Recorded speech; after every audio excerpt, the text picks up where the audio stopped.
বিশ্ব পরিবেশ দিবস উপলক্ষে কলকাতা শহরের জীব বৈচিত্র্য ও দূষণের মাত্রা কমিয়ে আনার জন্য গাছ লাগানোর উপর গুরুত্ব আরোপ করার বার্তা দিতে আলিপুর বডিগার্ড লাইন্সে কলকাতা পুলিশের তরফ থেকে একটি বিশেষ অনুষ্ঠানের আয়োজন করা হয়।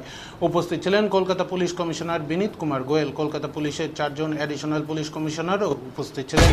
এছাড়া কলকাতা পুলিশের আওতাভুক্ত প্রতিটি ডিভিশনের ডিসি ও ট্রাফিকের একাধিক উচ্চপদস্থ কর্মকর্তারা উপস্থিত ছিলেন। কলকাতা পুলিশ কমিশনার বিনীত কুমার গোয়েল তিনি নিজে হাতে গাছ রোপণ করেন। কলকাতা পুলিশ কমিশনার বিনীত কুমার গোয়েল তিনি নিজে হাতে গাছ তুলে দেন পুলিশের প্রত্যেক উচ্চপদস্থ পুলিশ আধিকারিকের হাতে তাদের নিজ নিজ ডিভিশনে গাছ রোপণের জন্য।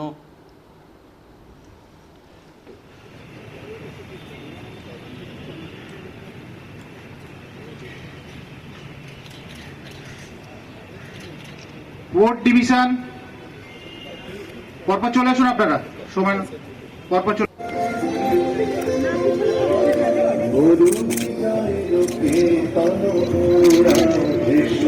নীল জামানের side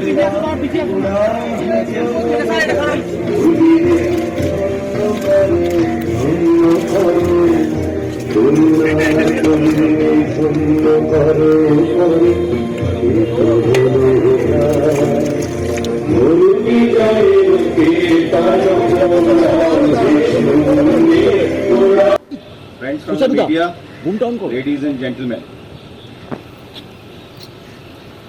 World Environment Day 5 June 1973 তে শুরু হলো ওয়ার্ল্ডে। কেন শুরু হলো আপনি বুঝতে পারছেন। with rising population, requirement of various natural resources, জল, জমি, বায়ু এদের উপরে চাপ বাড়তে থাকলো। ডিফরেস্টেশন হচ্ছে because there is a population pressure, there is a requirement for larger agricultural land, there is a requirement for housing, so land for the housing is required, more factories for the production to meet the requirement of the people. So obviously এর জন্য deforestation শুরু হলো, and deforestation এর জন্য আমাদের এনভায়রনমেন্টের উপরে একটা চাপ আসলো মানেটা the forest do a very important job in terms of আমাদের শ্রদ্ধেয় নগরপাল শ্রী বিনীত কুমার গোয়েল আইপিএস মহাশয়কে আজকের এই পরিবেশ দিবসে কলকাতা পুলিশ যে উদ্যোগ নিয়েছে সত্যি খুব ভালো উদ্যোগ। গ্লোবাল ওয়ার্মিং এর জন্য আপনি বললেন সেই বক্তব্যে স্পষ্ট কি বলবেন, কিভাবে আগামী দিনে আমরা এই গ্লোবাল ওয়ার্মিং থেকে রক্ষা পাবো কলকাতা পুলিশের ইনিশিয়েটিভ? এইটা তো আছে মানুষের মধ্যে অ্যাওয়ারনেস ক্রিয়েট করা। কীভাবে বাড়িতে আমরা হয়তো ফ্যান, বিজলি এইসব যে আছে এটা সুইচ অফ করতে ভুলে যাই, আইডিয়ালি ওটা চলতে থাকে, তো এনার্জি ওয়েস্ট হচ্ছে। তো এটা আলটিমেটলি কোথা থেকে আসছে? কয়লা या আদারওয়াইজ অন্য কোনো ফসিল ফিউয়েল বার্ন করে তারপরে এই ইলেকট্রিসিটি প্রডিউস হচ্ছে, ওখান থেকে আননেসেসারি উই আর ওয়েস্টেজগুলোকে কম করতে হবে। এর বেসিক্যালি অ্যাওয়ারনেস ক্রিয়েট করা খুবই ইম্পর্টেন্ট আছে। এবং সেকেন্ড জিনিস আমি বললাম আপনাকে, এই ট্রাফিকের অনেকই আমার মনে রোল আছে এখানে।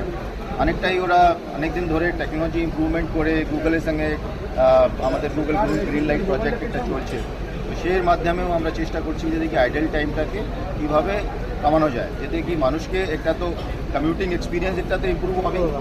সেকেন্ড ইজ কি গাড়িটায় যদি অনেকক্ষণ ফালতু না দাঁড়িয়ে থাকলে সিগনালে, তাহলে ওই যে কার্বন ডাইঅক্সাইড এমিশন যেগুলো হয় গ্রিন হাউস গ্যাস ওটা কমে যাবে, তো ফুয়েল কনজামশনও কম হবে, আর আমাদের গ্লোবাল ওয়ার্মিংয়ের ক্ষেত্রে অনেক আমাদের ইমপ্রুভমেন্ট হবে। স্যার আরেকটা প্রশ্ন, সিগন্যালের যেটা বলছেন ট্রাফিকের, ওটা ওই ক্ষেত্রে কি মানে কি ব্যবস্থা করছেন যেটা গুগলের সাথে ইয়ে করে বলছেন আপনারা?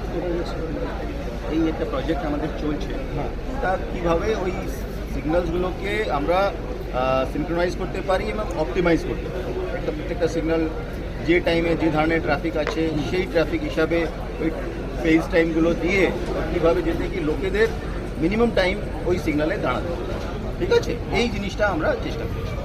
অনেকটাই